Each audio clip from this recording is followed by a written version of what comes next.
What was intended to be a measured and orderly press briefing at the Union Buildings in Pretoria, focused on updates surrounding government projects and national security matters, rapidly transformed into one of the most explosive political moments in recent memory. As the calm atmosphere shattered the instant Mkhwanazi stepped forward to take the microphone, altering the energy in the room so completely that even seasoned journalists sensed something unprecedented was about to unfold. The general, known for his firmness and fearlessness, did not approach the podium as a subordinate delivering rehearsed remarks, but as a man prepared to confront power directly, and when he addressed President Ramaphosa, his voice carried a sharp clarity that cut through the silence as he demanded an end to speeches, spin, and deflection, insisting that South Africans deserved honesty and accusing the president of systematically deceiving the nation about the true destination of public funds. A declaration that instantly stunned the room and visibly unsettled a president who is typically composed under pressure.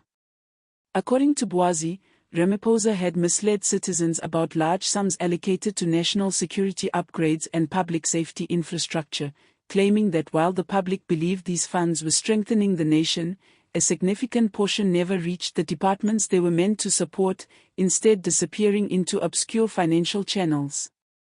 He alleged that these funds were laundered through shadow accounts and routed to private contractors with close ties to senior ANC figures, all under the guise of strategic development projects that existed largely on paper, and as he spoke, his words provoked audible gasps while journalists scrambled to capture every detail, aware that they were witnessing history in real time.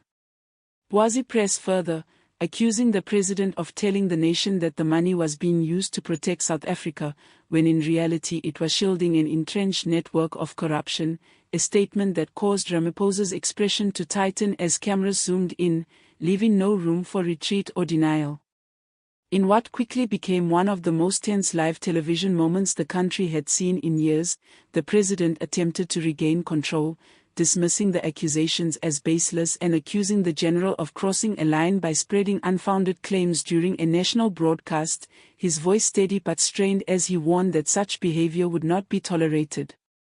Yet Mkhwanazi refused to retreat, reaching into his briefcase and producing a folder he claimed contained concrete proof in the form of falsified documents and records of secret financial transfers, holding it up before the cameras as he declared that the papers represented the truth the president had been hiding and that the nation would see them regardless of whether the administration approved. The room erupted almost instantly, reporters shouting questions over one another as security officials edged closer to the podium and presidential aides attempted unsuccessfully to calm the situation, while every second of the chaos was broadcast live and captured by cameras that did not miss a single expression, gesture, or raised voice. Within minutes, clips of the confrontation flooded social media platforms, igniting hashtags accusing the president of exposure and demanding truth, as millions of viewers replayed Mkhwanazi's speech and shared it at lightning speed across Twitter, Facebook, and TikTok, with people from all corners of South Africa voicing shock, anger, and disbelief, many calling it a defining moment that altered the country's political trajectory. Online reactions poured in, with one viewer describing it as the most honest moment ever seen on television and another stating that someone had finally said aloud what countless citizens had long believed, while others warned that if the evidence Mkhwanazi claimed to possess was genuine, it could bring down not just the president but the entire ANC leadership structure. At the heart of the accusation, Mkhwanazi claimed, was a massive deception surrounding government security budgets and infrastructure funding, alleging that money earmarked for critical projects had been quietly redirected to private firms that showed no visible work or tangible results, supported by fabricated progress reports designed to create the illusion of development while funds were allegedly moved offshore. He further asserted that he possessed documentation proving the president had personally approved several of the questionable transfers, a claim that, if verified, would represent one of the most deliberate and far-reaching financial deceptions in South Africa's democratic era, according to political analysts who later weighed in on national broadcasts.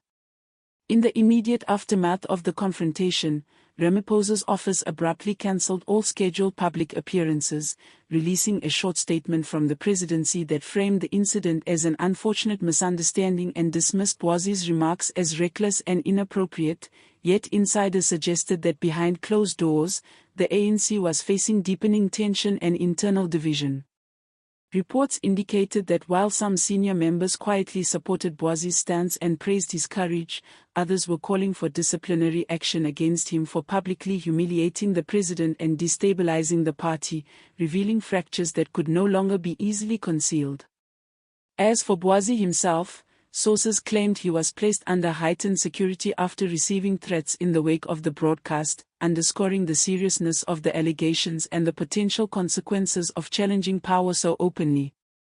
Across the country, South Africans found themselves divided, with some hailing Bwazi as a hero who had risked everything to speak the truth, while others argued that his approach was reckless and dangerous. Yet even among critics, few denied that the confrontation had exposed something far deeper than a personal or political feud.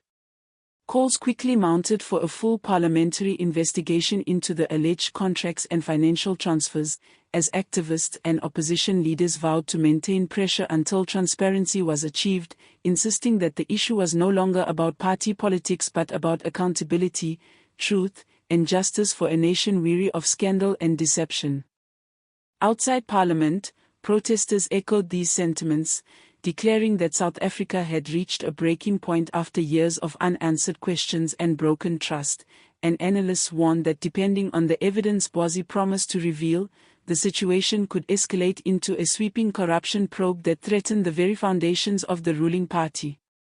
In the days that followed, the country remained transfixed, with newsrooms operating around the clock to dissect the confrontation frame by frame, analyzing every pause, expression, and inflection captured on camera as commentators debated whether Bwazi's decision to confront the president so publicly was a calculated strategic move or the result of years of internal frustration finally boiling over. Some experts argued that no official would risk such a dramatic public clash without confidence in the strength of the evidence, while others cautioned that regardless of intent, the confrontation could destabilize already fragile institutions and plunge the country into political uncertainty. For many ordinary citizens, however, the moment felt like a long-delayed reckoning, a point at which years of suspicion, whispers, and suppressed anger finally erupted into full public view, leaving South Africa standing at a crossroads where the truth promised by Bwazi could either expose the nation's largest scandal to date or ignite one of the most dramatic and consequential political battles in its history.